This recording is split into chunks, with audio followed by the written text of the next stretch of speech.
ഞാൻ ഇത്തവണ രണ്ട് തരത്തിലതിനെ വ്യാഖ്യാനിക്കാം. ഒന്ന്, പൂജാറിന്റെ ഡയറക്റ്റ് ഇമ്പാക്ട് ചെയ്യുന്ന പദ്ധതികൾ, അത് കൂടാതെ ഇൻഡയറക്റ്റ് ആയിട്ട് ഇമ്പാക്ട് ചെയ്യുന്നു. ആദ്യം ഡയറക്റ്റ് ആയിട്ട് പറയാം. ആദ്യമായി നമ്മള് പൂഞ്ഞാർ താലൂക്ക് ഇരാറ്റുപേട്ട കേന്ദ്രീകൃതമായി രൂപീകരിക്കാൻ തീരുമാനിച്ചിട്ടുണ്ട്. അത് പ്രൊസീഡ് ചെയ്തു വരുന്നതാണ്. രണ്ടാമത്തെ കാര്യം, എരുമേലിയെ ഒരു പൈതൃക നഗരമാക്കി ഉയർത്തുന്നതിനുള്ള 1 കോടി രൂപ ബഡ്ജറ്റ് വെച്ചിട്ടുണ്ട്.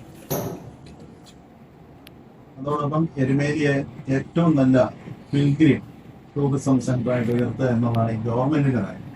ഞാൻ നിയോജകമണ്ഡലത്തിന്റെ നയമല്ല, അത് റാന്നി ഉൾപ്പെടുന്ന മണ്ഡലം ഉൾപ്പെടെ ഉള്ള എല്ലാ 2-3 പഞ്ചായത്തുകളെ കൂടെ കൂട്ടിച്ചേർത്തുള്ള ഒരു നയമായിരിക്കും ഇതിൻ്റെ അകത്ത്.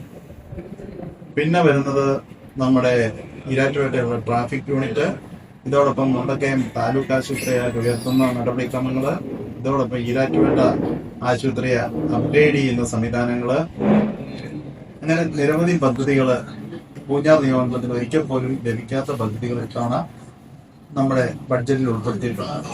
എങ്കിൽ പോലും മുൻകാല MLA-മാര് പ്രായോഗികമായി കൊടുത്തിട്ടുള്ള പദ്ധതികളാണെങ്കിൽ അവ നടപ്പാക്കാൻ പറ്റുന്നതൊക്കെ തുടർന്നു പോകുന്നതിനും ഒരു രാഷ്ട്രീയ തീരുമാനം എന്നുള്ള നിലയ്ക്ക് വ്യക്തിപരമായി ഞാൻ അതിനെ കണ്ടിന്യൂറ്റിയായിട്ട് കാണുക.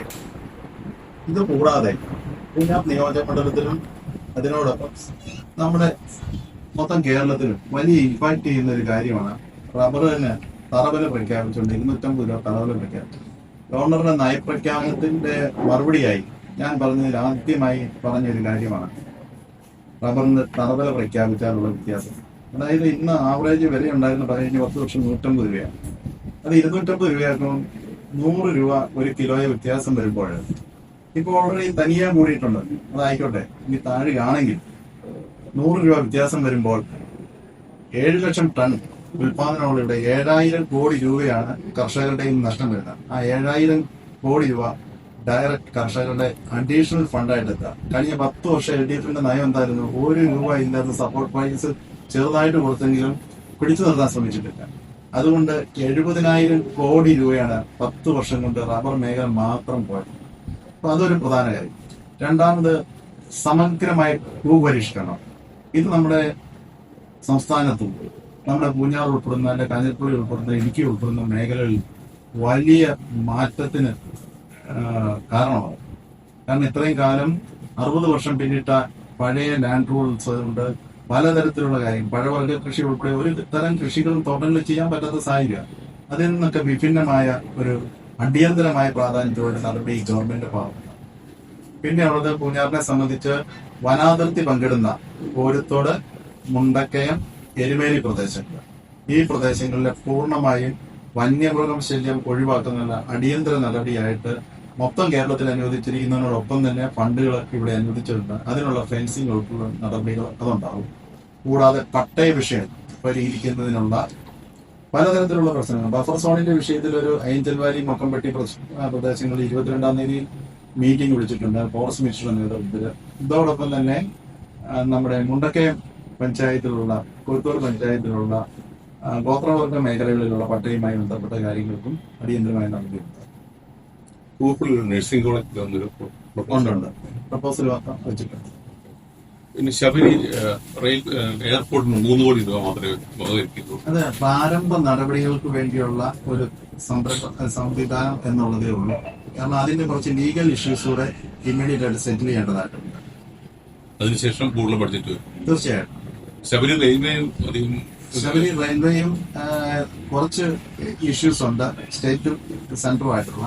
അതെല്ലാം ഏതാണ്ടൊന്ന് ചർച്ച ചെയ്ത് തീർക്കാൻ 6 മാസത്തെ സമയം വേണ്ടി വരും. പിന്നെ അലൈൻമെന്റിന് ചെറിയ ചെറിയ തർക്കങ്ങളുണ്ട്. അതൊക്കെ പെട്ടെന്ന് തന്നെ എരുമേലി ടൗൺഷിപ്പിൽ KM-മാണിയുടെ കാലത്ത് ബഡ്ജറ്റിൽ ഒരു ഉണ്ടായിരുന്നു.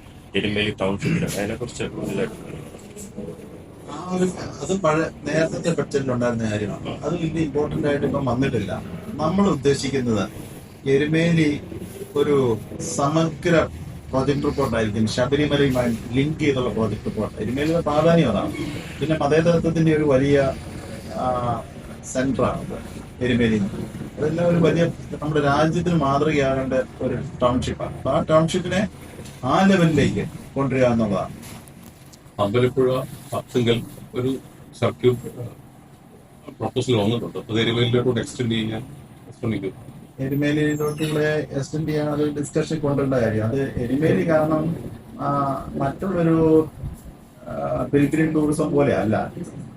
ഇന്ത്യയിൽ തന്നെ ഏറ്റവും അധികം വിശ്വാസികൾ വന്നു പോകുന്ന ഒരു സ്ഥലം എന്നുള്ള നിലയ്ക്ക് അതിനൊരു ഇമ്പോർട്ടൻസ് കൊടുത്തു തന്നെ വേണം നീങ്ങാൻ. ലിങ്ക് ചെയ്യുന്നതിന് കുഴപ്പമില്ല, നമുക്ക് ലിങ്ക് ചെയ്ത് കാര്യങ്ങളിലേക്ക് പോകാൻ. മുണ്ടകയത്ത് ഫയർ സ്റ്റേഷൻ എന്നുള്ളത് വർഷങ്ങളായുള്ള ആവശ്യമാണ്. മുണ്ടക്കയം ഫയർ സ്റ്റേഷൻ അതിനുള്ള എന്തെങ്കിലും നടപടികളുമായിട്ട് മുണ്ടക്കയം ഫയർ സ്റ്റേഷന്റെ കാര്യം ഡിസ്കഷനിലുണ്ട്. അത് ഇത്ര ഡിസ്റ്റൻസ് കീപ്പ് ചെയ്യണമെന്ന് നിലവിലുണ്ട്. അപ്പൊ ഒന്നെങ്കിൽ എരുമേലി അല്ല മുണ്ടക്കയം ആ ഒരു ബെൽറ്റിലുള്ള ഇതില് നമ്മൾ കൺസിഡർ ചെയ്യും. അതൊന്നും മൊത്തത്തിലൊന്നും ഇരുന്ന് ചർച്ച ചെയ്യേണ്ട വിഷയമാണ്. താലൂക്ക് ആക്കി വരുമ്പോൾ ഏതൊക്കെ സ്ഥലങ്ങളാണ് താലൂക്കിൽ ഉൾപ്പെടുന്നതെന്ന് തീരുമാനം അത് ഒരു പഠന വിഷയമാക്കേണ്ട സംഭവമാണ്. ഈരാറ്റുപേട്ട ബേസ് ചെയ്തില്ലേ?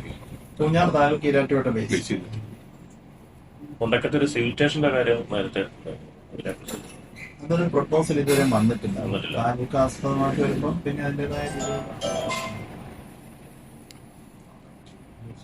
നമ്മൾ മേജറായിട്ടുള്ള കാര്യം എന്ന് പറയുന്നത് ഒരു മാക്രോ എക്കോണമിക് പോളിസിയാണ്. അതായത് ജനങ്ങളുടെ കയ്യിൽ ഫണ്ട് എത്തുന്ന പ്രൊജക്ടുകളിലേക്ക് ചെയ്യുക. ആ ജനങ്ങൾക്ക് ഉള്ള ക്രയവിക്രയം കൂടിയാൽ മാത്രമേ ഗവൺമെന്റ് ടാക്സ് വരുള്ളൂ, നാടി സമ്പന്നത ഉണ്ടാവുള്ളൂ. അപ്പൊ ആ ലെവലിലുള്ള പ്രോജക്റ്റുകളൊക്കെ ആയിരിക്കും ഊന്നൽ നൽകുന്നത്. അതിനോടൊപ്പം നമ്മുടെ നിയോജകമണ്ഡലവും പെട്ടെന്ന് തന്നെ കയറി വരും. കാരണം ഏറ്റവും കാർഷിക സമ്പന്നമായ മേഖലയാണ്.